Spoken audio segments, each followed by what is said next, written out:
We have folks at the Martin Guitar Factory who have been here for over 40 years. We had one fellow when I first got here who'd been here for 50. And it's hard to imagine that we have people who've been working here longer than you've been alive. Every day, 9 hours a day. And you think to yourself, my God, the amount of experience these people have making braces, the amount of experience they have bending sides, carving necks, cutting pearl.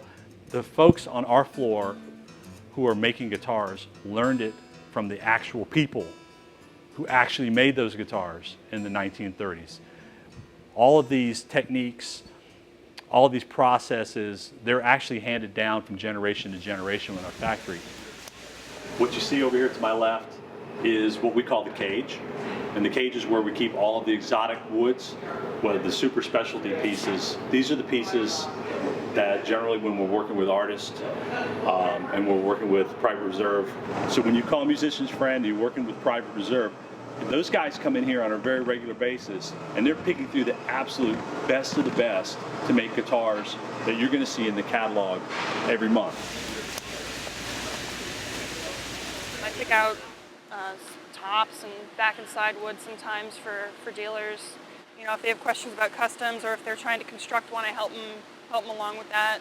There's a lot of hand craftsmanship that still goes into it. So, like take top bracing for example, when they're shaping the braces, they have a window, okay? So you can't go too thin and the brace can't be too thick. It's somewhere in the middle there. So every instrument is truly one of a kind. So we're in the brace shaping area right now. And what we're going to do is we're going to show you how we shape our braces. This is actually a custom top that we're working on here right now.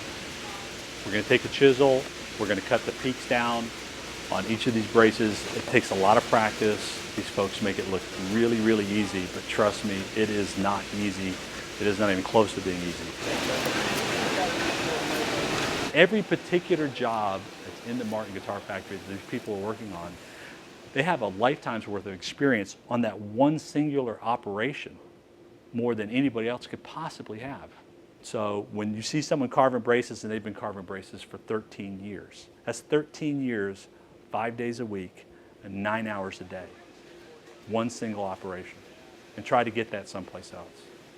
It doesn't exist. It only exists at Martin Guitar.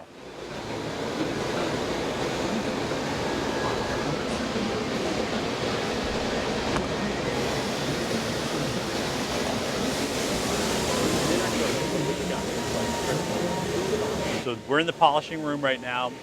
As we were out earlier, you could see the robot running. Now what the robot really does is it takes these instruments that are covered in lacquer, and when it comes off the spray room, out of the spray room, it has a little bit of orange peel look on the lacquer from the spray guns. So what the robot does is it'll take that particular instrument and it sort of knock and smooth down all that orange peel that was on the instrument. Now we used to do all of that by hand, and it was a lot of work and it was a very, very physical job. And that's just somebody trying to smooth the instrument out a little bit. And what would happen is, you know, at the beginning of the day, everybody's fresh and they're feeling really good. So they're moving really fast and things are going well. By the end of the day, somebody's getting really tired and they're sort of leaning on that polishing wheel a little bit heavy, and they may burn through a guitar or not get it as smooth as we want it to get. And essentially that instrument would have to go in and be resprayed or have some rework done on it. And then the cost of doing that respray or that rework would come back to you, the consumer, on that particular instrument. By using the robot, we get a very consistent, uniform smoothing of the finish. But that's not where the real work happens. The real work happens after it's nice and smooth. Then we can bring it into the polishing rooms, and the guys will come in here and they're going to do the real polishing. And by real polishing, I mean they're going to do the stuff that you see, giving it that mirror finish that you've come to expect from our instruments. Taking the extra time if they see some small speck or they see some small rough area where they can really sit in here and work the details and spend all the time that they need to spend trying to get this particular instrument, this neck or this body, absolutely as perfect as possible. All the jobs that require a lot of high skill and a lot of things that I would, as a guitar player, want to pay for, those are the jobs where we retain super high craftsmanship.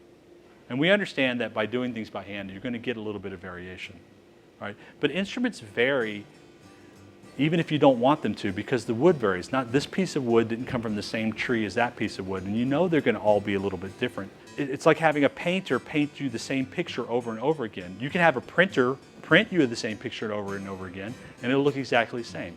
But if you have a painter paint the same picture, from a distance it looks the same. But when you get up close, the brush strokes are a little bit different. So I don't view variation as a bad thing. It's like watching a master painter. You can take all kinds of art classes, but if you don't have that thing, whatever that thing is, it's just not quite the same.